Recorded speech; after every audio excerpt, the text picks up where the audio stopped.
Graças a Deus. Olá, querido. Estou de volta ao programa Palavra Rema. Esse programa que é um programa de estudo da Palavra de Deus. Estamos aqui estudando a Palavra de Deus, tentando trazer o melhor do reino para a sua vida. E fazendo este programa comigo hoje, eu tenho o pastor Gilberto, que é pastor da igreja Amar aqui do bairro de São Vicente. São 3 igrejas Amar aqui na região, né? Sim, temos aqui no São Vicente, temos no Portal, que é nos Pinheiros, né? Portal 2. E temos em Navegantes. Navegantes eu conheço. Eu vou visitar uma irmã e eu sempre passo frente da Amar. A Amar é o ponto, que ela numa esquina. O Amar é o ponto que eu sei que eu já saio na rua da irmã. Então, na rua na rua quartel, da delegacia, ali, né? Na rua do quartel. Na igreja Amar eu pego, eu visito a irmã que mora ali. Certo. Né?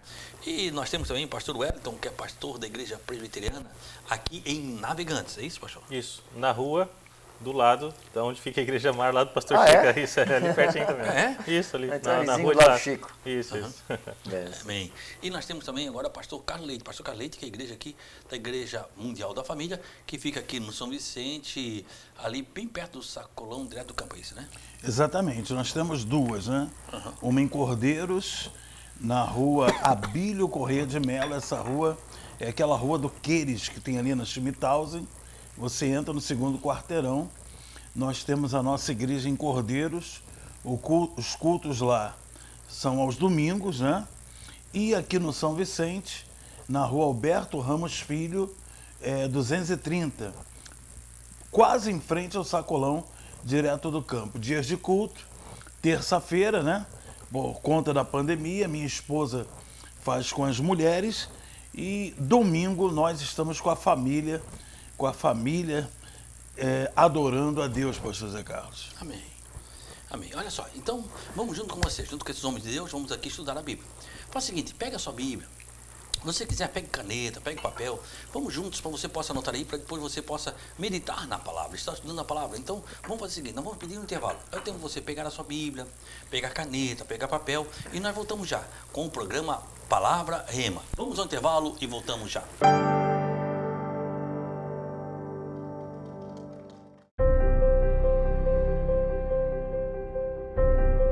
Você que está angustiado, talvez você está triste, sem amigos.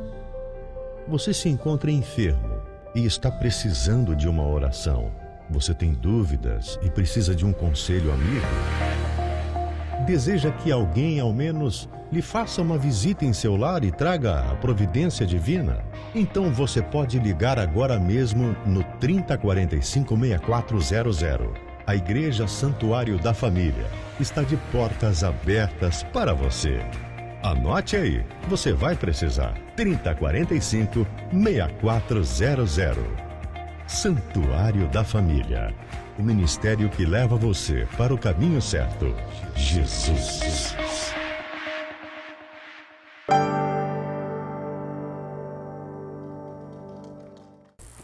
Graças a Deus. Estamos de volta, querido, nesta quarta-feira, programa Palavra Rema. Nós falamos ontem, terminamos ontem, quando você está debaixo de uma autoridade, você exerce a vontade dela. Queridos, o princípio de autoridade está ligado ao princípio de obediência. Nós estamos falando sobre princípio, Deus é princípio de autoridade. Princípio de autoridade está ligado sobre o princípio de obediência. Pega Filipenses, capítulo 5, do versículo... Perdão, Filipenses capítulo 2, do versículo 5 ao 8, né? Filipenses Isso. capítulo 2, Filipenses, lá no capítulo 2. Eu estava pensando nesse texto agora. Olha só, quem exerce a autoridade é princípio de obediência. Filipenses capítulo 2. Sim, pode ler, pastor.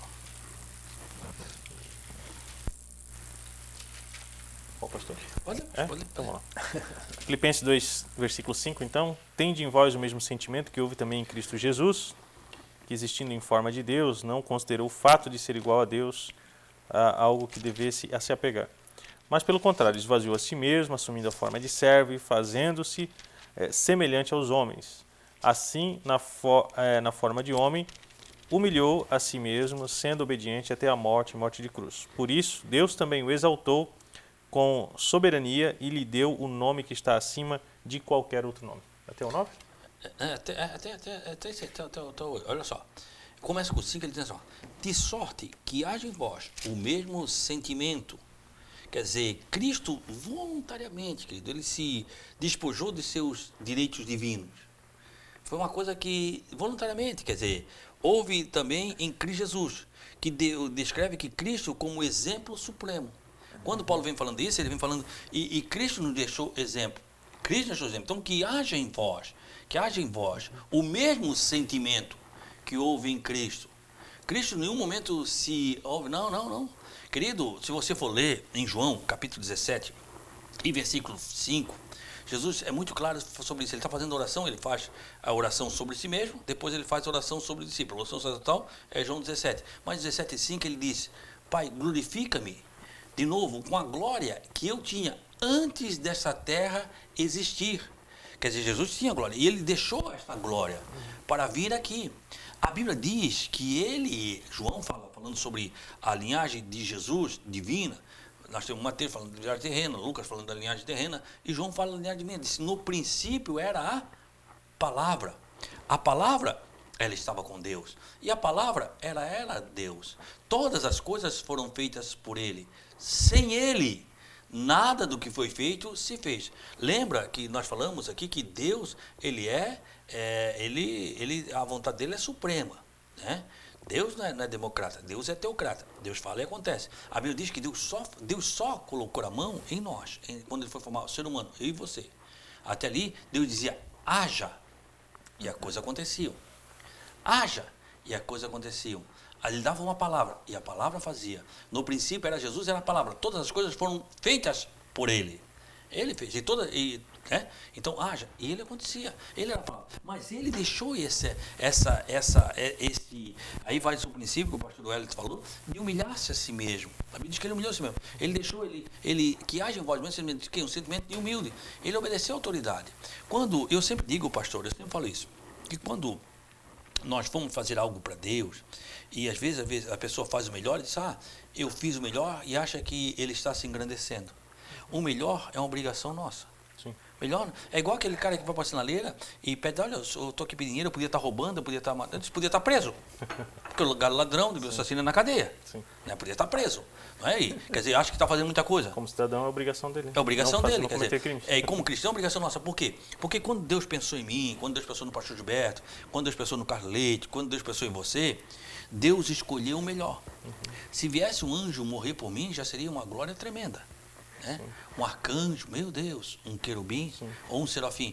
Mas quando Deus foi nos resgatar, ele pegou o melhor que tinha no céu e mandou o melhor. Jesus é o melhor que Deus tinha no céu para nos resgatar. Pastor, acho interessante que nesse texto aqui, a carta aos Filipenses, a igreja de Filipos, né, na Macedônia, é aquela famosa cidade onde Paulo e Silas foram presos e tal, lá em Atos capítulo 16, né, na implantação dessa igreja foi muito problemático.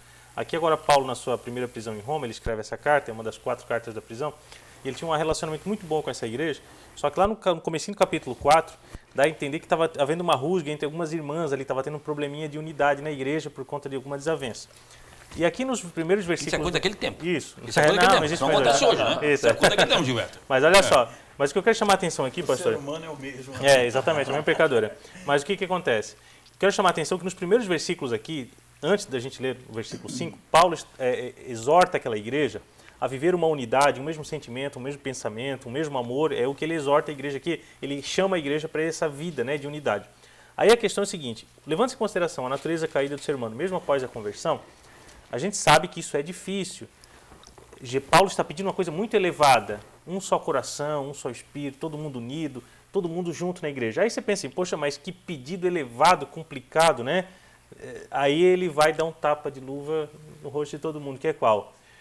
Olha, eu vou dar um exemplo. Ele vai pegar um exemplo, olha só, tem gente que acha que teologia e vida prática se separa, né? Ele vai pegar uma coisa da cristologia, da natureza de Cristo, né? Ele é Deus, mas se fez homem e tal. Ele vai pegar essa questão teológica para dar um tapa de luva dizendo o seguinte, ó, Jesus, ele não teve por usurpação ser igual a Deus, mesmo tendo a forma de Deus, não usou seus poderes divinos, sua natureza divina.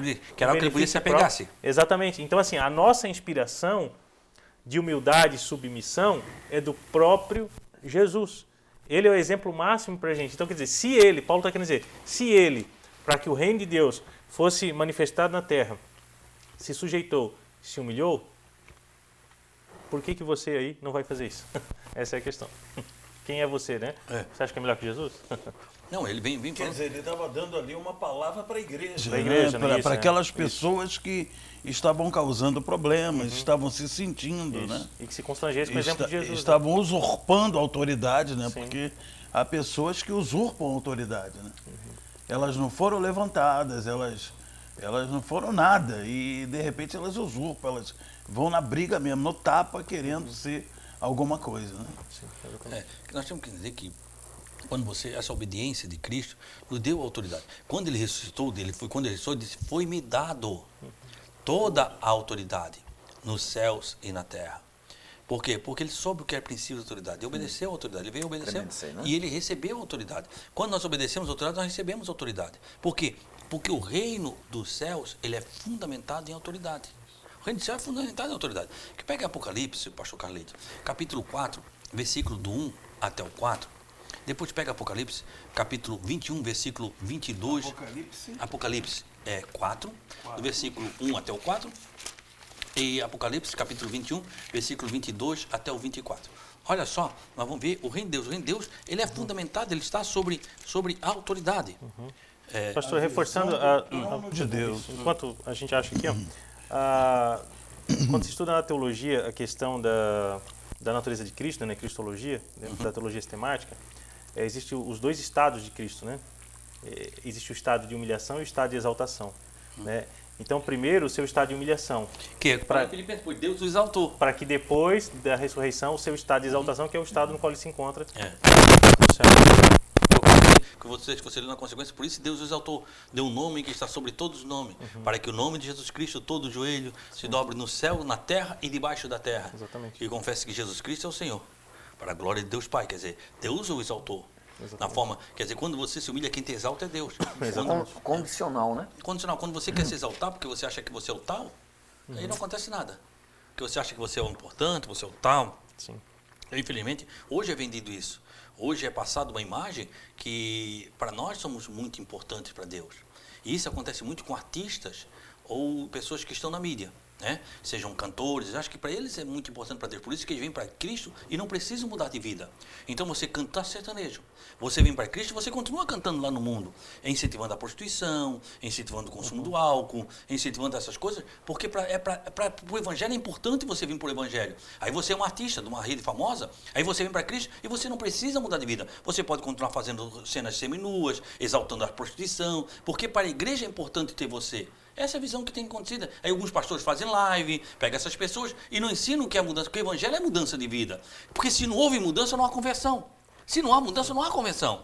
Quer dizer, mas eu vivo assim, então você não crê com Deus que vai te manter as tuas coisas? Ou vai suprir a sua necessidade? Pastor Zé Carlos, os pastores, né, o sistema religioso, eles não querem confrontar esses famosos. Porque acha que vai perder no confronto. Porque para eles é importante, como se para Deus fosse importante. Sim. E não há importância. Quando nós temos que nos humilhar e saber que o importante é Cristo. O importante só tem... Assim, nós como pastores, nós não viemos para o Evangelho para fazer show. Nós não viemos para o Evangelho para ser estrela. Nós viemos para o Evangelho para falar do amor de Cristo. E hoje se busca muito isso, porque a coisa mudou, Carlos. Qual é o princípio da palavra? O princípio da palavra é o seguinte: essa é a minha igreja. E esses sinais seguirão aqueles que creem. Quer dizer, o que vai acontecer?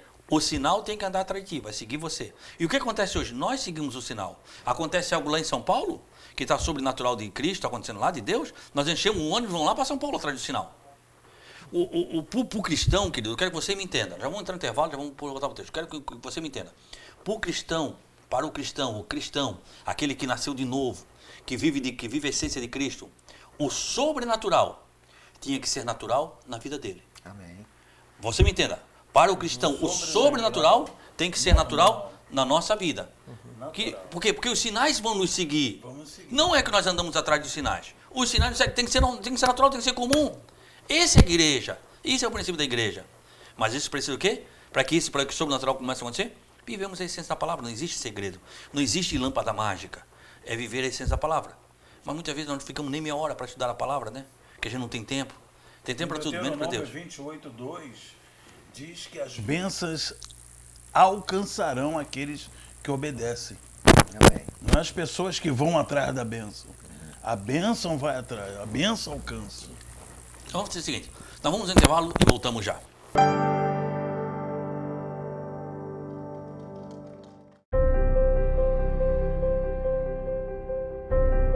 Você que está angustiado, talvez você está triste, sem amigos. Você se encontra enfermo e está precisando de uma oração.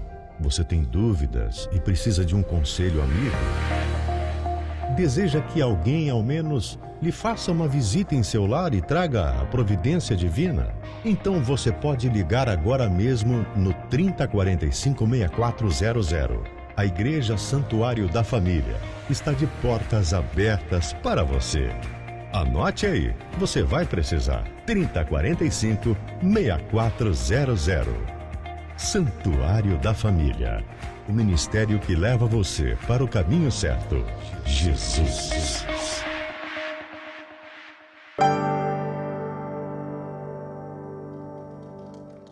Graças a Deus. Nós estamos falando o seguinte, que o reino de Deus, ele é o princípio, está ligado sobre o princípio de obediência. Quer ver? Vamos lá, nós vamos ler Apocalipse, capítulo 4, e o versículo... A visão do trono de Deus. Depois destas coisas olhei, e eis não somente uma porta aberta no céu, como também a primeira voz que ouvi, como de trombeta ao falar, comigo dizendo: sobe para aqui e te mostrarei o que deve acontecer depois dessas coisas. Vai tu ler até o 4. Imediatamente eu me achei em espírito, e eis armado no céu um trono, e no trono alguém sentado. E esse que se acha sentado é semelhante no aspecto à pedra de jaspe e do sardônio, e ao redor do trono há um arco-íris semelhante no aspecto à esmeralda. Ao redor do trono há também 24 tronos, e assentado neles 24 anciãos, vestidos de branco, em cujas cabeças estão coroas de ouro. Do trono saem relâmpagos. Olha só, João foi no Apocalipse e começou a ler. Depois disso olhei, eis que estava uma porta aberta nos céus. E a primeira voz, como de trombeta que falava comigo, que ele estava falando antes disso, disse-me: sobe aqui. Então é a coisa que deve acontecer. E fui logo arrebatado de espírito. Eis que um trono. Trono representa autoridade. Trono representa poder. Estava posto no céu, e sobre o trono estava um assentado. E o que estava sentado, a aparência era semelhante à pedra de jaspe, sardônia, e os arcos celestiais estavam ao redor do trono, que era semelhante à esmeralda. Olha só, e ao redor do trono havia 24 tronos, mais de 24 anciões, que exerciam a autoridade. O reino dos céus é autoridade. Os reinos dos céus estão afirmados sobre a autoridade. Anjos, arcanjos, querubins, serafins, autoridades. O reino do céu é baseado em autoridade. No livro de Apocalipse, que o pastor Hélio está ali, capítulo 21 e o versículo 22, capítulo 21 ele começa a falar sobre o seguinte: o novo céu e a nova terra. Diz: eis que vi um novo céu e uma nova terra, porque aquela que existia, essa terra que existia já não existe mais. Jesus fala sobre isso. Passarão os céus e a terra, mas a minha palavra não há de passar. Mateus 24, 35, quer dizer, esse céu, essa terra vão se acabar, mas a minha palavra permanece para sempre. João, quando viu um novo céu, uma nova terra, ele viu e tudo estava lá, e começou a ver a nova Jerusalém, a cidade celestial, no novo céu, nova terra. Diz que não precisa mais de sol, porque a glória do Senhor ilumina lá. Olha só o que diz no versículo 22, do 22 até o 24. Nela não vi santuário, pois o seu santuário é o Senhor, Deus Todo-Poderoso, e o Cordeiro. A cidade não necessita nem de sol, nem de lua, para que nela brilhem, pois a glória de Deus a ilumina e o Cordeiro é a sua lâmpada. As nações andarão em sua luz e os reis da terra lhe trarão a sua glória. Até 24. Olha só, né? Veja bem, no 24 diz: e as nações, onde é? No novo céu, nova terra. Nações, governantes, e os reis desta terra, a autoridade desta terra, novo céu, nova terra, já na eternidade. princípio de autoridade na eternidade. Haverá reis, súditos. Onde Jesus, ele é o rei dos reis e senhor dos senhores. Quando fala em senhores, fala em autoridade. O reino do céu é fundamentado em autoridade. Né? É com governantes, com nações, com reinos, com reis. E as nações da terra, do novo céu e da nova terra, trarão ela a sua glória. Então o reino do céu é fundamentado em autoridade. Você lê isso no princípio. Você lê isso no princípio, quando estava na antiga, ali antes de Satanás, antes de Lucifer se rebelar. Olha só o que diz, pega ali Ezequiel, capítulo 28 e o versículo 12. Ezequiel 28 e 12, o que Deus fala de Lucifer. Ele era perfeito. Quer dizer, o reino do céu era autoridade. Ezequiel, capítulo 28 e o versículo 12. Posso ler? Pode ler, como é que diz na tua? Pode ler. É outra lamentação contra o rei de Tiro, é essa? É essa aí. Filho do homem, levanta uma lamentação contra o rei de Tiro e diz-lhe: assim diz o Senhor Deus, tu és o sinete da perfeição, cheio de sabedoria e formosura. Sinete da perfeição, como é que diz o teu? Selo. Tu és o selo. A tu, como é que diz aí, Gilberto? Qual é o verso? É 12. 12. 12. Depois 12. disse Deus, tu eras o 28 e 12. Filho do homem, levanta uma lamentação sobre o rei de Tiro e diz assim, diz o Senhor, tu és o selo da perfeição. Selo da perfeição. Olha só, tem uma versão que diz auferidor de medida. Mas esse selo, o que é o selo? Ele era o selo da perfeição. Quando Deus queria medir a perfeição, Deus usava Lucifer. Ele era o selo da perfeição. A pessoa se baseava nele. Outra versão diz auferidor, que é auferidor, aquele que confere. Auferidor de medida, que conferia a perfeição. Deus o honrou. Deus lhe deu autoridade, porque tanto Ezequiel como Isaías, onde fala nele, diz que ele tinha um trono. Isaías diz, eu colocarei o meu trono sobre o trono de Deus. Trono representa governo, representa trono, representa autoridade. Sim. Então Deus o honrou, Deus deu autoridade. Independente de que você vai honrar, Gilberto, independente de você honrá-lo. Se ele vai te trair, ele vai te trair. Independente de ter honra, independente de não honrá-lo. E são princípios do reino do céu, né? E é uma engrenagem tão perfeita, né, Carlos Leite? Sim. Tão perfeita, e que isso então torna-se um corpo perfeito. Assim como o nosso corpo depende os membros do nosso corpo dependem um dos outros, juntas, ligaduras, que fazem toda a ligação, que linkam um membro no outro. E esse princípio de autoridade é tremendo no céu e que agora ainda no pecado, né? Mas pela graça do Senhor que nos alcançou, que nos salva, nos restaura e começa agora a nos ensinar esse princípio de autoridade que, na verdade, alcança toda a área da nossa vida, todo o contexto da nossa vida. Né? Assim, ó, isso você falou interessante, né? É engrenagem, né? Sempre desse jeito. Né? É assim, ó, eu acho que um jeito muito fácil que eu costumo ensinar na minha igreja de a gente entender o Evangelho, primeiro é entender a Bíblia inteira como o Evangelho, né? Não é só os 4 livros com a categoria de Evangelho, né? Que são os primeiros do Novo Testamento. A Bíblia é todo o Evangelho. O que é o Evangelho? O Evangelho seria uma metanarrativa, uma grande história contada por Deus de como ele vai fazer para resolver um grande problema. Que grande problema? O pecado lá de Gênesis 3. Porque, e muitos chamam o Evangelho de história da redenção, né? Por quê? Porque nós temos a criação, aí temos a queda, o plano da redenção sendo executado e a consumação desse plano da redenção, que vai acontecer em várias etapas. O texto que nós lemos em Apocalipse é a execução final do plano, da consumação do reino, né? A consumação final desse plano da redenção. E é interessante que como é que começa o Evangelho, como é que começa toda essa narrativa? Ele começa com um Deus em uma relação perfeita com o homem, onde havia uma autoridade perfeita.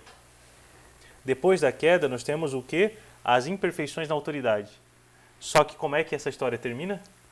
Com a autoridade restituída, restabelecida. Aleluia. E sem o problema do pecado, que é o que danificou a autoridade. Às vezes pessoas têm problema com a autoridade porque elas olham, pessoas cristãs, olham o problema da autoridade da terra, da perspectiva da terra, para as coisas de Deus. Quando a gente deve olhar a autoridade da perspectiva de Deus sobre a terra, da perspectiva de Gênesis 2. A autoridade que restaurou a santidade. Exatamente. É da perspectiva de Gênesis 2 que a gente deve olhar a coisa. A perfeição. E não de Gênesis 3. E o projeto de Deus é que em Apocalipse 21 e 22, essa autoridade seja restaurado Gênesis 2. Amém. Porque Deus é a fonte da autoridade e ela passa a autoridade. Lê lá em Lucas, capítulo 4 e versículo 6. Olha só o que Satanás fala para Jesus no livro de Lucas, capítulo 4 e versículo 6, fala quando a restauração da autoridade. Por que Jesus veio? Olha só, Lucas 4 e 6, acho que é Lucas. Lucas 4, 6. Achaste? Como é que está aí? Disse-lhe o diabo, dar-te-ei toda esta autoridade e a glória destes reinos, pois a mim me foi entregue, Olha, diz e a mim, dou a quem eu quiser. A mim me foi entregue e eu dou ao que quiser. O que aconteceu? Ele estava tentando Jesus, levou Jesus no tempo, disse, eu vou te dar tudo, porque a mim foi... Quando é que foi entregue a ele? Quando o homem pecou. O homem pecou porque Deus disse, façamos homem imagem e semelhança. Imagem e semelhança é a diferença. Imagem reflete o que Deus é. Semelhança é autoridade. Deus entregou a autoridade desse mundo na mão do homem. Quando o homem pecou, o homem entregou na mão de Satanás. Por isso que Jesus ressuscita e diz, foi-me dado toda a autoridade. Onde é que foi dado? Na cruz. Ele venceu. E Satanás disse, a mim foi entregue. O homem entregou, ele pecou, ele entregou a mim. E eu dou a quem eu quiser, porque agora está na minha mão. Deus, quando Deus passa a autoridade, Deus respeita a autoridade. Deus podia ter tomado a autoridade. O homem pecou, tudo bem, pecasse, tu vai pagar. A autoridade que eu te dei, eu vou pegar de volta. Mas Deus não faz isso, porque Deus respeita. Deus respeita a nossa autoridade, mesmo quando nós erramos. Vamos lá. Deus mandou Josué fazer foi Midianitas? Foi Midianitas ou foi aquele Gibeonita, né? Não lembro agora. Foi Gibeonita. Foi Gibeonita. Deus mandou Josué fazer aliança com os Gibeonitas? Deus não mandou. Josué fez aliança. Quando ele viu que a Gibeonita, ele foi falar com Deus. Disse, poxa, tu não me consultou? Agora tu vem falar comigo? Tu já fez aliança com ele, agora tu vai respeitar a aliança que tu fizesse com ele. Por quê? Porque você tem autoridade. Tremendo. Quer dizer, Deus respeitou. Deus deu autoridade para Josué e respeitou, mesmo quando ele fez errado. Até no erro. Porque Deus diz, vai e faz tudo. Mata tudo. Aí vem o povo, engana Josué. Se Josué fosse consultar a Deus, Deus ia dizer, olha, estão te enganando. Aí Josué consultou quem? O povo. E fez aliança com eles. Quando Josué fez aliança com os gibeonitas, ele fez. E outra coisa, Deus respeita tanto que a autoridade não pode quebrar a aliança. Porque lá Saul pegou e maltratou eles. Davi estava pagando o que Saul fez. Quando Davi foi consultado, o que vocês querem? Nós queremos os filhos agora de Saul. As descendentes de Saul, porque nós não queremos nada. Quero descender dele. Por quê? Porque ele quebrou uma aliança que Josué fez. Mas ele era autoridade, ele era rei. Só que ele não podia quebrar essa aliança. E Deus respeita essa aliança. Quando ele quebrou essa aliança, Deus pesou a mão sobre os israelitas. Porque ele quebrou a aliança. Que aliança que eles fizeram? E era uma aliança errada. Não era a aliança que Deus mandou fazer. Mas Deus respeita. Mas a aliança foi feita. A aliança foi feita. Quando Deus entregou na mão do ser humano, do homem, que o homem entregou a Satanás, Deus respeitou. E mandou Jesus, no princípio do plano que tu falasse. Mas não falar mais sobre isso amanhã. Pastor Gilberto, obrigado, Pastor Gilberto. Benção, obrigado mais uma vez aí de estar esse momento especial aí com os irmãos e com vocês que estão em casa nos assistindo. Deus abençoe. Pastor Carlete, obrigado, Pastor Carlete. Muito obrigado, pastor Zé Carlos, pastor Gilberto, pastor Wellington. Tá demais esse estudo e amanhã tem mais, né? Pastor Wellington, obrigado e esteja orando por nós. Amém. Obrigado, oremos. Deus, obrigado, Senhor, por esse momento. Estudar a Tua Palavra é a oportunidade de crescer espiritualmente e de mudar nossas vidas, ó Pai. Senhor, que cada um que esteja vendo, assistindo, ouvindo, ó Deus, quem sabe se preparando para ir trabalhar, Senhor, ou começando ali o seu dia na casa, que o Teu Espírito Santo esteja tocando e transformando essa vida através da Tua Palavra, em nome de Jesus. Amém. Queridos, muito obrigado. Permitindo Deus, nós estamos aqui amanhã de volta com mais um Palavra Rema. Queridos, que o Senhor, o nosso Deus, Ele te abençoe e Ele te guarde. Que o Senhor faça resplandecer o seu rosto sobre ti e tenha misericórdia de ti. Que o Senhor sobre ti levante o seu rosto e te dê a paz. Que Deus te abençoe e até amanhã, se Deus permitir.